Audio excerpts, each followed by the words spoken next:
વિદ્યાર્થી મિત્રો, હેલો સંયોજનોમાં થોડા આગળ વધીએ.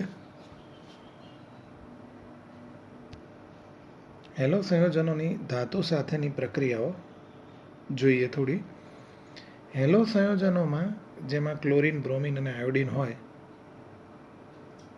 એવા કેટલાક હેલો સંયોજનો અમુક ધાતુઓ સાથે જોડાઈને કાર્બ ધાતુ બંધ ધરાવતા સંયોજન બનાવે. દાખલા તરીકે આ રિએક્શન જુઓ. એમાં મિથાઇલ હેલાઇડની ધાતુ સાથે પ્રક્રિયા છે.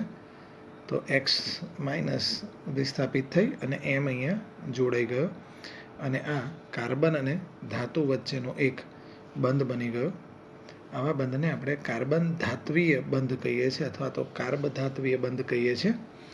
અને આવા સંયોજનોને કાર્બ ધાત્વીય સંયોજનો એટલે કે ઓર્ગેનો મેટાલિક કમ્પાઉન્ડ્સ, શોર્ટમાં એને OMC તરીકે ઓળખીએ છીએ. ઈસવીસન 1900માં ગ્રિગ્નાર્ડ નામના વૈજ્ઞાનિકે આલ્કાઇલ મેગ્નેશિયમ હેલાઇડ RMgX એક પ્રકારનું આ પણ કાર્બધાત્વીય સંયોજન થાય, કારણ કે એમાં કાર્બનની ધાતુ સાથેની પ્રક્રિયા છે, એનો કાર્બનનો ધાતુ સાથેનો બંધ છે. તો એ ગ્રિગ્નાર્ડ નામના વૈજ્ઞાનિકે ગ્રિગ્નાર્ડ પ્રક્રિયક પહેલાં બનાવ્યો આલ્કાઇલ મેગ્નેશિયમ હેલાઇડ એટલે કે RMgX ને. કેવી રીતે બનાવ્યો? જો આલ્કાઇલ હેલાઇડની મેગ્નેશિયમ ધાતુ સાથેની પ્રક્રિયા શુષ્ક ઇથરની હાજરીમાં Mg અંદર એન્ટર થાય ને આલ્કાઇલ મેગ્નેશિયમ હેલાઇડ એટલે કે ગ્રિગ્નાર્ડ પ્રક્રિયક બનાવી દીધો. ઉદાહરણ તરીકે બ્રોમો ઇથેન અથવા ઇથાઇલ બ્રોમાઇડની મેગ્નેશિયમ સાથે શુષ્ક ઇથરની હાજરીમાં રિએક્શન કરી તો ઇથાઇલ મેગ્નેશિયમ બ્રોમાઇડ બની ગયો. અહીંયા ધ્યાન રાખવા જેવું એ છે કે RMgXમાં X એ આંશિક રીતે ઋણભારિત છે, મેગ્નેશિયમ આંશિક રીતે ધનભારિત, અને આની કમ્પેરમાં મેગ્નેશિયમની કમ્પેરમાં આંશિક રીતે ઋણભારિત છે. અહીંયા R અને Mg વચ્ચે ધાત્વીય બંધ બને છે એ વાસ્તવમાં સહસંયોજક બંધ છે, અને Mg+ અને X- વચ્ચેનો જે બંધ છે એ આયનીય બંધ છે. ગ્રિગ્નાર્ડ પ્રક્રિયક H2O સાથે આલ્કોહોલ,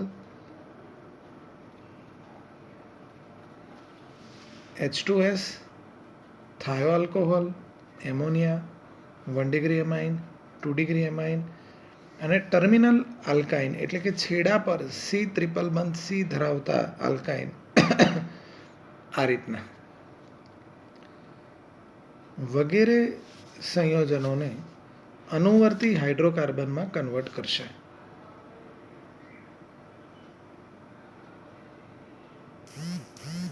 આ તમામ સંયોજનો ટર્મિનલ આલ્કાઇન જે છે એ એસિડિક ગુણ ધરાવતા હોય. દાખલા તરીકે આપણે જોઈએ ગ્રિગ્નાર્ડ પ્રક્રિયકની રિએક્શન પાણી સાથે કરીએ.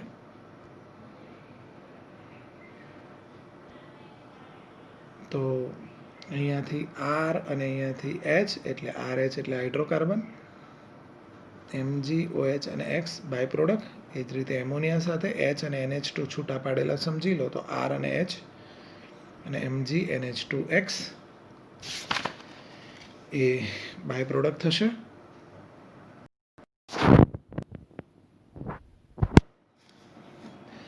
આમ ગ્રિગ્નાર્ડ પ્રક્રિયકનું ભેજ સામે રક્ષણ કરવું બહુ જરૂરી બની જાય, કારણ કે જો ભેજ સામેનું રક્ષણ નહીં કરીએ તો એ પાણી સાથે સંયોજાઈ જાય અને હાઇડ્રોકાર્બન બનાવી દે. એટલે આપણને જો ગ્રિગ્નાર્ડ પ્રક્રિયકને સ્ટેબલ રાખવો હોય તો એને પાણી સામે રક્ષણ કરવું જોઈએ. એટલે જ એની પ્રક્રિયા બને ત્યાં સુધી શુષ્ક ઇથરમાં કરીએ છીએ. પાછું ગ્રિગ્નાર્ડ પ્રક્રિયક જે છે એ O2 અને CO2 સાથે પણ પ્રક્રિયા કરે છે. એટલે એના ઉપયોગ દરમિયાન O2ની ગેરહાજરી હોવી જોઈએ અને CO2 વગરનું એટલે કે નિષ્ક્રિય વાતાવરણ પણ હોવું જોઈએ. ચલો જોઈએ એક વુડ્સ નામના વૈજ્ઞાનિકે દર્શાવેલી વુડ્સ પ્રક્રિયા. આલ્કાઇલ હેલાઇડ લીધો, સોડિયમ ધાતુ સાથે પ્રક્રિયા શુષ્ક ઇથરની હાજરીમાં. તો અહીંયા 2 R જોડાઈ જશે એકબીજા સાથે અને મૂળ હેલાઇડ આલ્કાઇલ હેલાઇડ કરતાં બમણા કાર્બન ધરાવતો હાઇડ્રોકાર્બન બનશે અને NaX મળશે. ઉદાહરણ તરીકે અહીંયા મિથાઇલ બ્રોમાઇડ અથવા તો બ્રોમોમિથેનના 2 મોલ લીધેલા છે અને એની સોડિયમ ધાતુ સાથે શુષ્ક ઇથરની હાજરીમાં પ્રક્રિયા તો 2 CH3 જોડાઈને ઇથેન અને NaBr એટલે કે મૂળ કાર્બન કરતાં બમણા કાર્બન ધરાવતો અહીંયા આલ્કેન મળે છે. ટોપિક છે હવે હેલો એરિન્સની જે કેન્દ્રાનુરાગી પ્રક્રિયાઓ છે થોડી મુશ્કેલ છે. એનો રીઝન નંબર 1 સંસ્પંદન છે. એમાં સંસ્પંદન સમજીએ આપણે. આ ક્લોરોબેન્ઝીન બતાવ્યું છે, તમે ચેક કરી લો. ક્લોરીનની બાહ્યતમ કક્ષામાં 7 ઇલેક્ટ્રોનો, એમાંથી એક બંધ બનાવવામાં વપરાયો એટલે 6 લોન પેર બતાવ્યા છે આપણે અબંધકારક ઇલેક્ટ્રોન યુગ્મો. હવે એમાંનું ધ્યાનથી જુઓ, જો આ 2 ઇલેક્ટ્રોન અહીંયા બંધ બનાવવા માટે વપરાય તો બાજુમાં દ્વિબંધ ના હોઈ શકે, કારણ કે કાર્બનની વેલેન્સી એડજસ્ટ ના થાય. એટલે આ બંધ જે છે એ તૂટીને એના 2 ઇલેક્ટ્રોન આ કાર્બનના છેડે આવી જશે અને એના કારણે કંઈક આ પ્રકારની પરિસ્થિતિ જોવા મળશે. આ સંસ્પંદનની નિશાની. હવે જો આ 2 ઇલેક્ટ્રોન અહીંયા બંધ બનાવે તો આ બંધ તૂટીને એના 2 ઇલેક્ટ્રોન આના છેડે આવી જાય તો કંઈક આ પ્રકારની પરિસ્થિતિ આવે. હવે જો આ 2 ઇલેક્ટ્રોન અહીંયા બંધ બનાવે તો આ બંધ તૂટે અને એના 2 ઇલેક્ટ્રોન આ કાર્બનના છેડે જતા રહે એટલે આ પરિસ્થિતિ. ત્યારબાદ જો આ 2 ઇલેક્ટ્રોન અહીંયા બંધ બનાવે તો આ બંધ તૂટીને એના 2 ઇલેક્ટ્રોન પાછા ઉપર જતા રહે તો આ તો એનું એ સ્ટ્રક્ચર થયું. એટલે આ રીતે એના સંસ્પંદન થઈ ગયા. સંસ્પંદનમાં તમે જોઈ રહ્યા છો કાર્બન અને ક્લોરીન વચ્ચે દ્વિબંધ લક્ષણ આવે છે. એટલે કે આ કાર્બન sp2 સંકરણ ધરાવે અને દ્વિબંધ લક્ષણના કારણે એની સ્ટેબિલિટી વધે. એક રીતે એમ બી કહી શકાય કે આ સંસ્પંદનમાં એની ઉર્જા ખર્ચાતી હોય એટલે એની ઉર્જા ઓછી થઈ જાય, એના કારણે પણ એમાં સ્ટેબિલિટી આવે. પાછું હમણાં જેમ વાત કરીએ એમ કાર્બન પરમાણુનું સંકરણ, હેલોજન ધરાવતો કાર્બન પરમાણુ જે છે એનું સંકરણ સિંગલ બંધ હોય ત્યારે sp3 અને અહીંયા ડબલ બોન્ડમાં sp2 થઈ જાય. હેલો એરિન્સમાં હેલોજન ધરાવતો કાર્બન sp2 સંકરણ ધરાવતો હોય, એના કારણે હેલો એરિન્સમાં CX બંધ લંબાઈ ધારો કે ક્લોરીન લઈએ તો 169 થાય છે, જે આલ્કેનના કિસ્સામાં 177 હોય છે. એટલે આ ઓછી છે, બંધ લંબાઈ ઓછી તો આકર્ષણ વધારે, તો એને બ્રેક કરવા માટે વધારે એનર્જી આપવી પડે એટલે એની કેન્દ્રાનુરાગી પ્રક્રિયાઓ મુશ્કેલ બને. થર્ડ રીઝન છે એની પ્રક્રિયાઓ મુશ્કેલ હોવા માટેનું ફિનાઇલ કાર્બોકેટાયનની અસ્થિરતા. આ બંધ મેં તમને કીધું એમ ઓલરેડી પ્રબળ છે અને ધારો કે કોઈ પરિસ્થિતિ આપીને એને તોડી બી નાખ્યો તો ફિનાઇલ કાર્બોકેટાયન મળશે. એ ફિનાઇલ કાર્બોકેટાયન ખૂબ જ અસ્થાયી છે.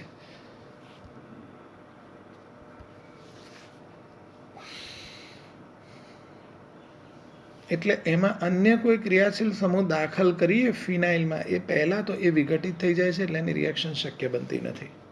એટલા માટે હેલો એરિન્સની કેન્દ્રાનુરાગી પ્રક્રિયાઓ મુશ્કેલ છે. અચ્છા, એ મુશ્કેલ છે, રિએક્શન્સ પણ અશક્ય નથી. ચલો સમજીએ. ક્લોરોબેન્ઝીનની ડાઉ નામના વૈજ્ઞાનિકે NaOH સાથે રિએક્શન કરી 623 કેલ્વિન અને 312 પ્રેશરે અને પછી એનું જળ વિભાજન કર્યું. તો એક સીધી વસ્તુ જોઈ લે, અહીંયાથી Na અને Cl દૂર થાય ને OH અહીંયા લાગી જાય એટલે ફિનોલ બની જાય. અહીં ફિનાઇલ સમૂહના 6 પાઈ ઇલેક્ટ્રોન જે હોય અને ક્લોરીન પરના લોન પેર, આ તમામ ઇલેક્ટ્રોનના વાદળના કારણે OH માઇનસ સમૂહને અહીંયા એન્ટર થવામાં મુશ્કેલી પડે. એટલે જ ઊંચું તાપમાન અને દબાણ આપણે રાખ્યું છે. પરંતુ જો ક્લોરોબેન્ઝીનમાં કોઈ ઇલેક્ટ્રોન આકર્ષક સમૂહ આપણે દાખલ કરી દઈએ, દાખલા તરીકે NO2 ઓર્થો અને પેરા સ્થાનમાં, કારણ કે ક્લોરીન એ ઓર્થો પેરા નિર્દેશક છે એટલા માટે, તો હવે OH સમૂહને દાખલ થવામાં ઓછી મુશ્કેલી પડે. દાખલા તરીકે આપણે જોઈએ, ક્લોરોબેન્ઝિનમાં મેં પેરા સ્થાને NO2 દાખલ કરી દીધું. હવે આ ઇલેક્ટ્રોન વાદળ છે એ NO2 તરફ આકર્ષાઈ જવાનું, કારણ કે ઇલેક્ટ્રોન આકર્ષક ગ્રુપ છે. તો હવે અહીંયા ઇલેક્ટ્રોન ડેન્સિટી ઓછી થાય તો OH માઇનસને એન્ટર થવામાં ઓછી મુશ્કેલી પડે. એટલા માટે તમે જોઈ શકો છો અહીંયા ટેમ્પરેચર 443 પહેલાં કરતાં ઘટી ગયું, એટલે કે રિએક્શન કમ્પેરેટિવલી ઇઝી થઈ. એ જ રીતે હું 2 NO2 લગાવી દઉં ઓર્થો અને પેરા પર, તો ઇલેક્ટ્રોન ડેન્સિટી, ક્લોરિન પરની ઇલેક્ટ્રોન ડેન્સિટી હજી વધારે ઘટશે. તો હજી ઓછા ટેમ્પરેચરે OH માઇનસ એન્ટર થઈ શકશે. અને હવે હું 3 NO2 લગાવી દઉં, તો ખાસા ઓછા ટેમ્પરેચરે આ રિએક્શન થઈ શકશે. અને આ પ્રોડક્ટ જે બનશે 2,4,6 ટ્રાયનાઇટ્રોફિનોલ કહેવાય છે, અને પિક્રિક એસિડ પણ કહીએ છીએ. આમ થવાનું રીઝન સ્ટુડન્ટ્સ, મેં તમને કીધું એમ, NO2 સમૂહ ઇલેક્ટ્રોન આકર્ષક સમૂહ હોય એટલે ક્લોરોબેન્ઝિનના સમતલની ઉપર જે પણ ઇલેક્ટ્રોન વાદળ છે એને આકર્ષી લે, એટલે સ્વાભાવિક રીતે ક્લોરિન પર ઇલેક્ટ્રોન ડેન્સિટી ડિક્રીઝ થવાની, અને ડિક્રીઝ થયેલી ઇલેક્ટ્રોન ડેન્સિટીના કારણે OH માઇનસનો હુમલો એની પર ઇઝીલી પોસિબલ બને. એટલા માટે એની પ્રક્રિયાઓ કમ્પેરેટિવલી ઇઝી બને. એને આપણે મિકેનિઝમથી બી સમજી શકીએ. મિકેનિઝમમાં પેરા સ્થાન પર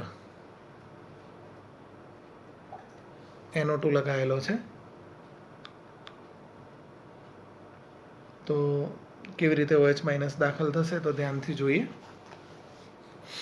અહીંયા ધીમો તબક્કો છે. આ OH માઇનસ સપોઝ આ કાર્બન પર એન્ટર થાય તો આ કાર્બનની વેલેન્સી વધી જાય, એટલે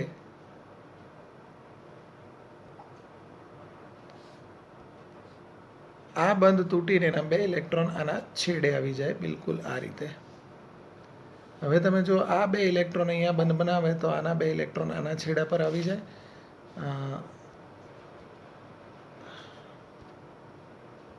તમે જોઈ શકો છો અહીંયા.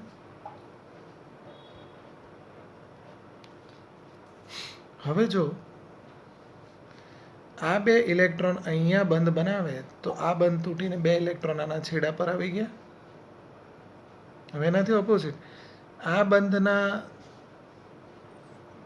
બંધ જો 2 ઇલેક્ટ્રોન અહીંયા ટ્રાન્સફર થાય તો આ 2 ઇલેક્ટ્રોન પાછો અહીંયા બંધ બનાવી દે. જોઈ લો એકવાર રિપીટ. આ બંધ અહીંયા ટ્રાન્સફર થઈ ગયો તો આ 2 ઇલેક્ટ્રોન જે હતા અહીંયા બંધ બનાવવામાં વપરાઈ ગયા.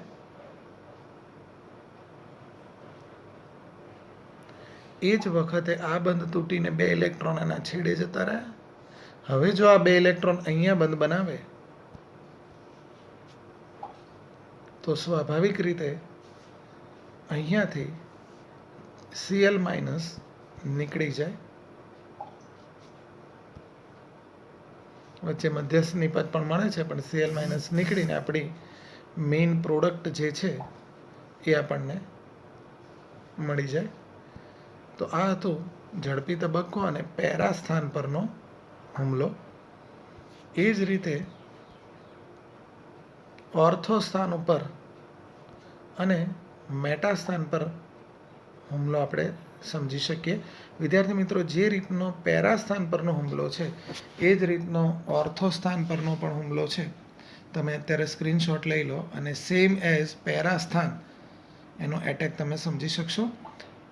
તો સ્ક્રીનશોટ લઈ લેશો એનો. હવે અત્યારે સમજીએ છીએ મેટા સ્થાન પરનો એટેક. તો અહીંયા આપણે મેટા સ્થાન ઉપર NO2 લીધો છે. એઝ યુઝ્યુઅલ ધીમા તબક્કામાં OH જો અહીંયા દાખલ થાય તો આ 2 ઇલેક્ટ્રોન અહીંયા બંધ બનાવે. સોરી, આ 2 ઇલેક્ટ્રોન આ બંધ તૂટીને 2 ઇલેક્ટ્રોન અહીંયા આવી જશે. હવે આ 2 ઇલેક્ટ્રોન જો અહીંયા બંધ બનાવે તો આ બંધ તૂટીને એના 2 ઇલેક્ટ્રોન આના છેડે આવી જશે.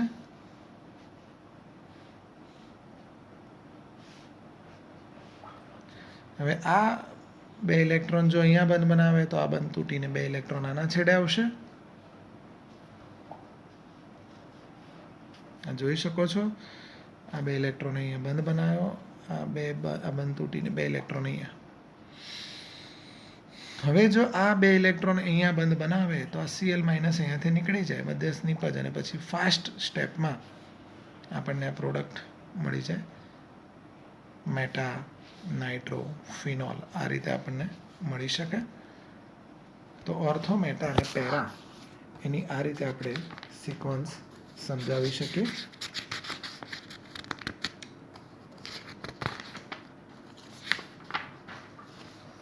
અહીંયા એક વસ્તુ ધ્યાનથી જોવાની કે ઓર્થોક્લોરો નાઇટ્રોબેન્ઝિનમાં બંધારણ 5માં, અહીંયા રિપીટ જોવું પડશે, બંધારણ નંબર 5 એટલે કે આ બંધારણ ધ્યાનથી જુઓ. એમાં NO2 સમૂહ ધરાવતો કાર્બન નેગેટિવ ચાર્જ છે. એટલે આવો કાર્બન આયન, કાર્બન પર નેગેટિવ ચાર્જ હોય તો એને કાર્બન આયન કહેવાય. આવો કાર્બન આયન NO2 સમૂહ તેમજ બેન્ઝીન વલયના પાઈ ઇલેક્ટ્રોનના લીધે સ્ટેબિલિટી ધારણ કરે.